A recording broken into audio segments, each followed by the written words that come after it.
نہ چودھری صاحب کا کوئی پیر ہوتا ہے، نہ پڑھے لکھے آدمی کا، نہ مالدار، ان کا کیسے پیر ہوگا؟ ممکن ہی نہیں ہے. کس طرح اپنے آپ کو وہ بٹھائیں گے طالب علموں کی صف میں؟ ان کے لیے اس لیے رہ جاتے خیر نہیں پا پاتے. آپ نے جب تک وہ چیز چھوڑی نہیں، پیالہ بھرا ہوا ہو تو کوئی اس میں شے اور ڈالی جا سکتی ہے؟ اس کا تو خالی ہونا شرط تھا. ہم بڑے بڑے بزرگوں کے پاس گئے لیکن پیالے بھرے ہوئے تھے، کیسے کوئی شے آتی؟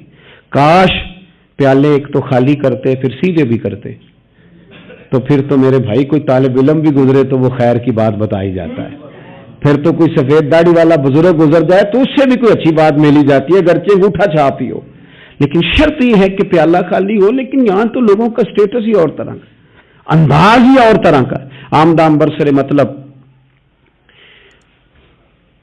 نبی کریم علیہ السلام کے زمانہ مبارکہ کے قریب ایک جھوٹے مدعی نبوت کو حضرت ابوبکر صدیق نے قتل فرمایا بھیج کے صحابہ کی جماعت. اس کا نام تھا مسیلمہ کذاب. عرب کے اندر جو قبیلوں کی تقسیم اوپر جا کے ہوتی تھی اس میں نبی پاک کے قبیلے کو بنو مدر کہا جاتا تھا اور مسیلمہ کذاب کے قبیلے کو بنو ربیہ کہا جاتا تھا. جب صحابہ اس کو قتل کرنے کے لیے پہنچے نا، ذرا بات سننا کتنی دلچسپ ہے. صحابہ قتل کرنے کے لیے پہنچے تو جو لوگ اس کو ماننے والے تھے نا بنو ربیہ قبیلے کے، ان سے لوگوں نے پوچھا کہ یہ سچا ہے کہ جھوٹا ہے؟ انہوں نے کہا 100% جھوٹا ہے. تو انہوں نے کہا تمہارا نبی رحمت صلی اللہ علیہ وسلم کے بارے میں کیا خیال ہے؟ کہنے لگے وہ اتنے سچے ہیں کہ سورج سے زیادہ چمکدار ہے ان کی سچائی، چاند سے زیادہ روشن ہے ان کی سچائی. انہوں نے کہا پھر تم اس کے پیچھے کیوں لگ گئے ہو؟ کہنے لگے ہماری برادری کا جو ہوا ہمارے قبیلے کا تو ہے نا. وہ خدا کے بندو اتنی ظالمانہ سوچے، اتنی ظالمانہ کہ چونکہ ہمارے قبیلے کا ہے. اور اچھا اس کا نام ہی کذاب ہے، مسیلمہ کذاب. اور کذاب کہہ کہ اس کے پیچھے لگے ہوئے ہیں صرف اس لیے کہ ہماری برادری کا تو ہے نا. اور یوں تو سید بھی ہو، مرزا بھی ہو، افغان بھی ہو، اور تم سبھی کچھ ہو. بتاؤ کہ مسلمان بھی ہو، اور تم سبھی کچھ ہو. پہلے بتاؤ کہ اپنی ملت پر قیاس اقوام میں مغرب سے نہ کر. اے کلندر لاہوری تیری قبر پہ رحمتیں ہوں. کہاں بیٹھ کے بات کرتا ہے، کہاں سوچتا ہے، کیا انداز اختیار کرتا ہے. کہنے لگے تو اپنی ملت پر قیاس اقوام میں مغرب سے نہ کر، تیرے قلم کے حسن پہ قربان جاؤں. کہنے لگی خاص ہے ترکیب میں قوم رسول ہاشمی. او مسلمان تو دیکھ تیرا مقام یہ ہے کہ تو رسول ہاشمی کی قوم ہے، تو رسول ہاشمی کی قوم ہے. تو کہتا میں جاٹوں میں باٹوں میں ارائیوں میں فلاں، تو رسول ہاشمی کی قوم ہے. اور خاص ہے ترکیب میں قوم رسول ہاشمی. قوم رسول بولنا بولنا قوم رسول ہاشمی. یہ قوم رسول رسول ہاشمی کی قوم بنو، رسول اللہ کی قوم بنو. ہمیں نہیں بننا فلانی برادری فلانا قبیلہ فلانا منصب، نہ قوم رسول خاص ہے ترکیب میں قوم رسول ہاشمی. رسول ہاشمی کی قوم بنے. آپ کو دیکھ کے لوگ پوچھے یہ کون ہے؟ کہ مصطفیٰ والے. یہ کون ہے؟ رسول خدا والے. یہ کون ہے؟ یہ کہتے ہیں غلام ہیں، غلام ہیں رسول کے غلام. یہ کون ہے؟ یہ نبی پاک والے، یہ حضور والے ہیں. ایک کی تقسیم ہو گئی تھی پورے مکے میں، ایک کی تقسیم تھی مدینے میں، ایک کی تقسیم تھی عرب میں، ایک کی تقسیم. وہ بلال ہے، یہ کون ہے؟ یہ رسول والا ہے. وہ مولا علی شیر خدا، یہ کون ہے؟ یہ رسول والے. وہ جعفر طیار ہیں، یہ کون ہے؟ رسول والے. صدیق اکبر رسول والے، عثمان غنی رسول والے، فاروق اعظم رسول والے، طلحہ زبیر رسول والے. مجھے بتاؤ نا جب بدر کی جنگ ہو رہی تھی تو تقسیم کیا تھی؟ قبیلوں کی تقسیم تھی، برادریوں کی تقسیم تھی، ملکوں کی لڑائی تھی. ایک کی لڑائی تھی، ادھر ہیں کفر والے، ادھر ہے رسول والے. تو آج اپنی یہ پہچان بنا لو، آج یہ پہچان بنا لو. اعلیٰ حضرت فاضل بریلوی کہتے ہیں میں تو نبی پاک والا ہو کے مرنا چاہتا ہوں. لحد میں عشق رخ شاہ کا داغ لے کے چلے. میں نے یہاں نہ ایک دل پہ داغ لگایا ہے نبی پاک کی محبت. حضور کیوں لگایا؟ فرماتے ہیں میں نے سنا تھا کہ قبر اندھیری ہے تو یہ داغ لگا لیا، وہاں جاؤں گا تو یہ چراغ بن جائے گا. لحد میں عشق رخ شاہ کا داغ لے کے چلے. اندھیری رات سنی تھی، چراغ لے کے چلے. اور بیدم شاہ وارسی کہتے ہیں میں نے نا اپنے کفن کے اندر حضور کی یادیں چھپا لی، اپنے کفن کے اندر حضور کی یادیں چھپا کے لے گیا۔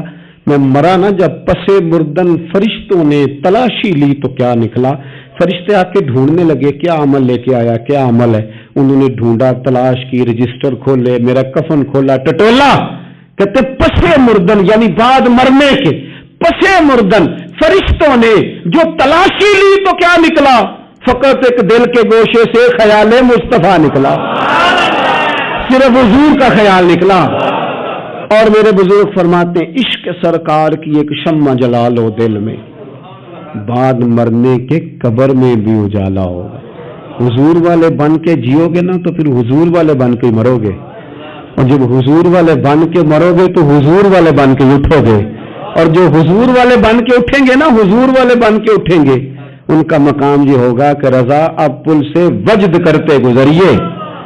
ہمیں کوئی کسی کا ڈر ہے؟ ہم تو وجد کر کے گزریں گے، کیوں کہ ہے رب سلم صدائے محمد، ہم رسول والے بن کے جیے تھے، رسول والے بن کے مرے، رسول والے بن کے اٹھے، وہ دیکھو ہمارے رسول سلامتی کی دعائیں مانگ رہے ہیں، تو رضا پل سے وجد کرتے گزریے کہ ہے رب سلم صدائے محمد، کیونکہ خدا کی رضا چاہتے ہیں دو عالم، خدا چاہتا ہے رضائے محمد صلی اللہ علیہ۔ اے اللہ ہمارے ذہنوں سے یہ تعصبات کے سارے زنگ کھرچ دے اور ہمیں رسول کریم کا غلام بنا دے۔